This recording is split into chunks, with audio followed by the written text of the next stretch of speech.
하나님의 은혜와 평강이 함께하기를 기도드립니다. 오늘도 우리 주님께서 주시는 은혜 가운데 거하고 그 은혜를 누리고 나누는 세상에서 가장 행복한 하루가 되기를 주님의 이름으로 기도드립니다. 제가 설교하는 새벽 시간에는 이스라엘의 역사서를 중심으로 인물들을 그 중심으로 말씀을 함께 나누고 있습니다. 지난 시간까지 분열왕국 역사 흐름을 살펴보았습니다. 역사 이야기를 잠깐 다시 되짚어보면 북이스라엘이 아수르 제국에 의해서 멸망을 당한 후에 남유다 왕국이 바벨론에 의해 멸망을 당하게 됩니다. 마지막 왕이었던 시드기야 왕이 바벨론을 배반하였기 때문에 바벨론이 전력으로 남유다를 멸망하고 성전을 파괴하고 성벽을 파괴하였고 그 후에 시드기야 왕의 앞에서 그 자녀들을 죽이고 시드기야의 눈을 뽑은 후에 쇠사슬로 끌고 갔다라고 그렇게 역사는 끝나게 됩니다. 전쟁에서 패하면은 포로로 끌려가게 됩니다. 북이스라엘이 아수르에게 멸망당했을 때 아수르 제국의 정책은 유대인들을 각각 도시에 흩어져서 살게끔 뭉치게 하지 않게끔 하는 정책을 펼쳤습니다. 그것이 후에 디아스포라 유대인이라 불리게 된 것입니다. 이와는 반대로 바벨론 제국은 강경책을 펼쳤습니다.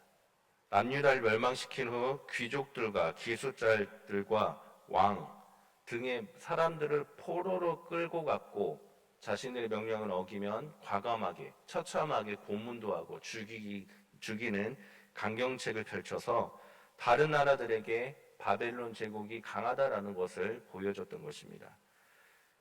그래서 이스라엘의 역사가 끝나게 됩니다. 국민과 영토와 주권을 잃어버렸기 때문에 나라가 끝나게 되었고 시간이 흐른 후에 성경에서 바사라고 불리는 페르시아 제국이 나타나게 됩니다. 페르시아 제국이 바벨론을 무찌르게 되고 바벨론과는 반대의 정책을 펼치게 됩니다. 마치 일본이 우리나라를 침략한 후에 강경책을 펼치다가 3.1운동 이후에 문화 말살 정책으로 바꾼 것처럼 페르시아 역시 정책을 바꿔서 포로들을 오히려 극진하게 대접해주거나 아니면 포로들을 돌려보내는 일을 펼치게 됩니다. 이 시기에 쓰여진 성경이 바로 에스라, 느헤미야, 에스더 이야기가 이 시기에 쓰여졌습니다. 페르시아 제국에 남아있을 사람들은 남아있고 이 남아있는 사람들 중에 대표적인 사람이 에스더 왕후였던 것입니다. 그리고 고국으로 돌아갈 사람들은 돌아가라라고 명령을 합니다.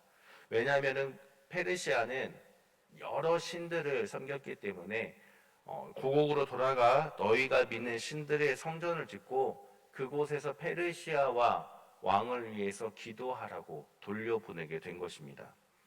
이로 인해서 포로 귀환이 시작됩니다. 포로 귀환은 학자마다 다르게 이야기를 하지만 대략적으로 크게 총 3번에 걸쳐서 고국으로 돌아가게 됩니다. 그 중에 첫 번째 이야기가 오늘 에스라 1장에서 6장까지의 내용이 첫 번째 포로 귀환의 이야기 내용입니다. 첫 번째 귀환은 스룹바벨이라는 우리가 익히 들어본 사람에 의해서 귀환이 이루어집니다. 스룹바벨이라는 사람은 바벨론 포로 때 태어난 유대인이었습니다. 이방인이었음에도 불구하고 페르시아의 총독이 될 만큼 뛰어났고 또 일부 사가에서는 페르시아 왕과 친분이 있었던 사람이었다라고 그렇게 기록을 하고 있다고 합니다. 에스라 1장에서 6장까지의 내용이 바로 페르시아 왕이 포로 귀환과 성전 건축을 명했으나 여러 민족들에 의해서 왕에게 이간질을 하여 이 성전 건축이 중단이 되었습니다. 요세푸스 역사 기록에 의하면 중단된 이후에 스룹바벨이 왕과 친분이 있었기 때문에 왕이 평소에 토론을 즐겨하였고 그 토론을 내기를 걸고 하던 가운데 스룹바벨이 이겨서 왕이 그의 소원을 들어주겠다고 약속을 하게 됩니다. 이때 스룹바벨이 왕이 명령했던 성전 건축이 중단되었으니 그것을 다시 이루어질 수 있도록 명령해 달라라고 소원을 빌고 왕은 그 소원을 들어주게 되어서 성전 건축이 이루어지게 되었다라고 기록이 되어 있습니다. 그렇게 해서 성전을 재건한 후에 오늘 6장 본문 말씀은 성전 봉헌식에 대한 내용과 유월절을 지켰다라는 내용을 담고 있습니다. 오늘은 바로 이 성전과 유월절을 지켰다라는 것이 어떠한 의미를 가지고 있는가에 대해서 우리가 함께 말씀을 묵상하기를 바랍니다. 첫 번째로 이스라엘 백성들에게 이 성전이라는 것이 일반적인 우리가 생각하는 교회의 의미와는 전혀 다르다라는 것을 우리는 기억해야 됩니다. 이스라엘 백성들에게 이 성전이라는 것은 매우 특별했습니다. 출애굽 후에 시내산에서 모세가 성막에 대한 설계도를 듣게 되고 성막을 준비하고 이제 광야 생활을 시작하게 됩니다. 애굽에서 생활을 구원하신 하나님께서 이제 광야 생활 동안에 너희들의 삶 가운데 함께하고 임재하겠다라고 약속해 주시면서 성막의 지성소 그 가운데 언약궤의 그룹에 임하겠다라고 말씀해 주셨습니다. 성막은 바로 하나님의 임재하심을 뜻하며 하나님이 함께하심을 뜻하며 모든 장막들 중에서도 한가운데에 있음으로써 이스라엘 백성들의 모든 삶 가운데 그 중심에 늘 하나님이 있어야 한다라는 것을 의미하였습니다. 그 후 시간이 지나서 다윗이 언약궤를 가지고 왔고 성전을 건축하기 위해 재료들을 준비하였고 솔로몬 왕이 성전을 건축하게 됩니다. 그렇기 때문에 이 성전은 단순히 예배드리거나 제사 드리는 것의 의미가 아니라 이스라엘 백성들에게는 하나님이 임재하시는 것, 하나님이 함께 하시는 것, 하나님이 우리의 삶과 이 나라 가운데 중심이 되어야 함을 의미하는 것입니다. 이스라엘 백성들은 솔로몬 왕국 이후에 분열왕국 시기에도 남과 북이 나눠졌지만 그럼에도 불구하고 북왕국 이스라엘 백성들은 절기 때마다 성전에 남왕국 유다에 있는 성전에 내려와서 그 절기를 지켰습니다. 그만큼 삶의 중심에 하나님이 중심이 되어야 한다라는 의미가 담겨져 있는 것입니다. 이러한 성전이 바벨론에 의해 파괴되었고 그 후에 백성들이 처참하게 끌려가게 됩니다. 포로로 끌려간 이들은 끊임없이 생각했을 것입니다. 우리가 왜 이렇게 됐을까?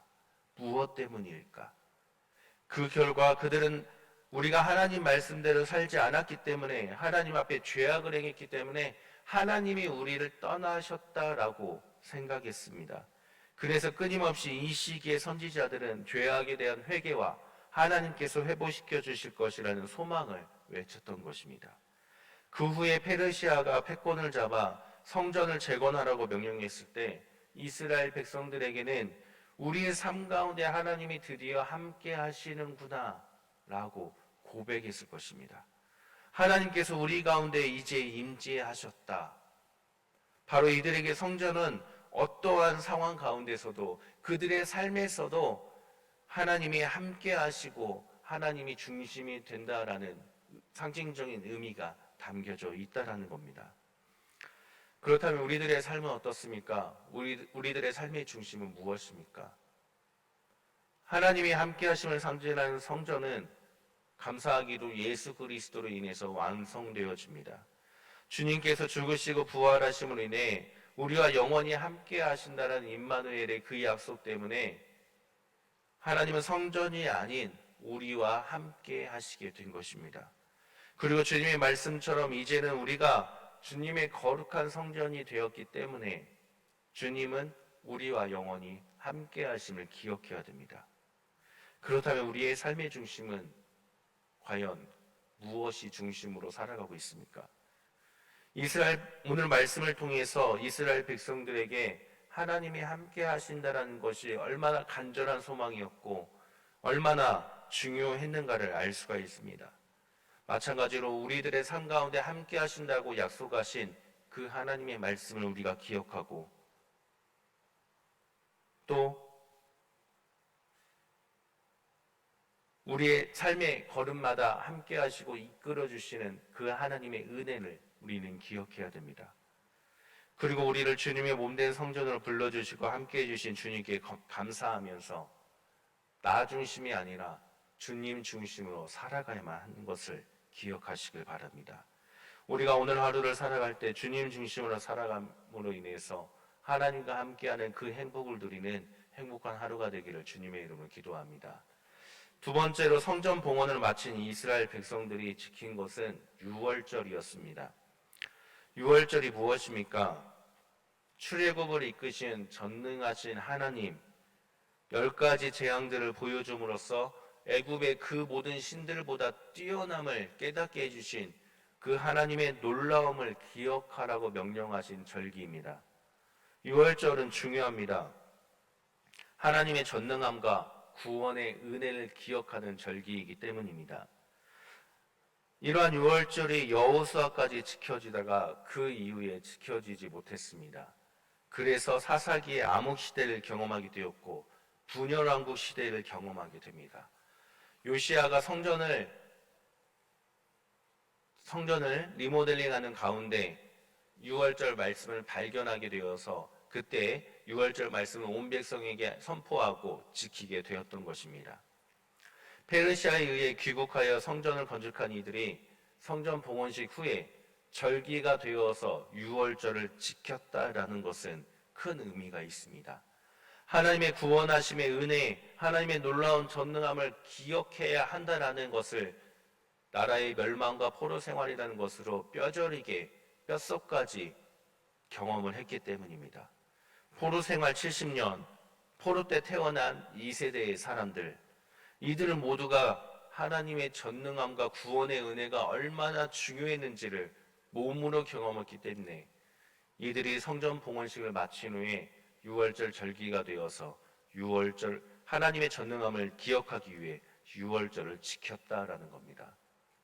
또한 앞으로도 하나님만을 의지해야 하고 전능하신 그 능력만을 붙잡아야 한다라는 의미가 포함되어 있던 것입니다. 이스라엘 백성들의 마음의 중심에 하나님의 전능함과 구원함만이 있어야 우리가 살아갈 수 있다라는 것을 뼈저리게 느꼈기 때문에 유월절을 지키게 되었다라는 겁니다. 사랑하는 성도님들, 우리들의 삶 역시 하나님께서 전능하심으로 구원의 그 은혜로 이끌어 주십니다. 하나님의 은혜가 아니면 우리는 살아갈 수가 없는 존재들입니다. 그렇기 때문에 우리는 그 은혜를 기억해야 됩니다. 우리가 예수님의 부활로 인해서 비록 유월 절기를 지키지 않지만 우리는 매일 우리를 구원해 주신 하나님의 놀라운 사랑과 은혜를 기억하고 그 은혜와 전능함에 감사해야 됩니다. 주님이 아니면 살아갈 수 없음을 인정하고 내 삶의 중심 되시는 하나님이 나를 이끌어 주시기를 주님만을 의지해야 됩니다. 지난번에도 말씀드렸지만 감사라는 단어는 은혜에서 파생되었습니다. 다시 말하면 하나님의 은혜를 기억하고 그 은혜를 깨닫는 사람만이 하나님께 감사로 응답할 수가 있다는 겁니다. 우리의 삶에서 하나님이 주신 놀라운 은혜를 잊어버리게 된다면 우리는 교만해지는 것이고 하나님이 아닌 나 중심의 삶을 살게 됩니다. 그것은 하나님이 싫어하시는 모습 중에 하나라는 것을 기억해야 됩니다. 하나님의 은혜와 전능함을 기억한다는 것은 다른 의미로는 매일 하나님께 감사하며 살아간다는 것을 뜻합니다. 그리고 전능하신 하나님의 그 놀라운 능력을 알기 때문에 하나님만을 경외하며 살아가야 한다는 것을 의미합니다. 하나님을 떠나 나 중심으로 살았던 이스라엘의 분열왕국 시대의 왕들, 그들이 얼마나 비참하였고 얼마나 하나님께 악한 왕으로 평가를 받았는지에 대해 우리가 말씀을 살펴보지 않았습니까? 그렇기 때문에 우리는 날마다 주님을 기억하면서 하나님이 내게 베푸신 은혜를 기억하면서 하나님의 놀라우신 능력들을 기억하면서 하루하루 그 은혜에 감사함을 드리며 전능하신 하나님을 경외하는 마음으로 살아가야만 됩니다. 오늘 하루도 우리 삶의 중심이 되시는 하나님만을 의지하며 그 하나님의 은혜만을 갈망하며 나를 이끄시는 그 은혜에 감사하며 살아가는 하루가 되기를 바랍니다. 주님이 주시는 은혜에 감사함으로 주님과 함께 한 걸음 한 걸음 살아갈 때 그것이 이 세상 그 무엇보다도 행복한 삶이 행복함을 누리고 행복을 나누는 삶임을 깨닫는 복된 하루가 되기를 주님의 이름으로 간절히 축원합니다. 함께 기도드립니다. 하나님 감사드립니다. 오늘도 우리와 함께 하신다 약속하신 하나님, 우리의 삶의 걸음걸음마다 주님과 함께 하기를 간절히 소망합니다. 우리의 삶을 이끄시는 주님의 놀라운 은혜를 경험하는 복된 하루가 되기를 원합니다. 하나님, 우리의 삶 가운데, 우리의 심령 가운데 임재하셔서 주님의 은혜로 오늘도 우리들을 이끌어 주옵소서.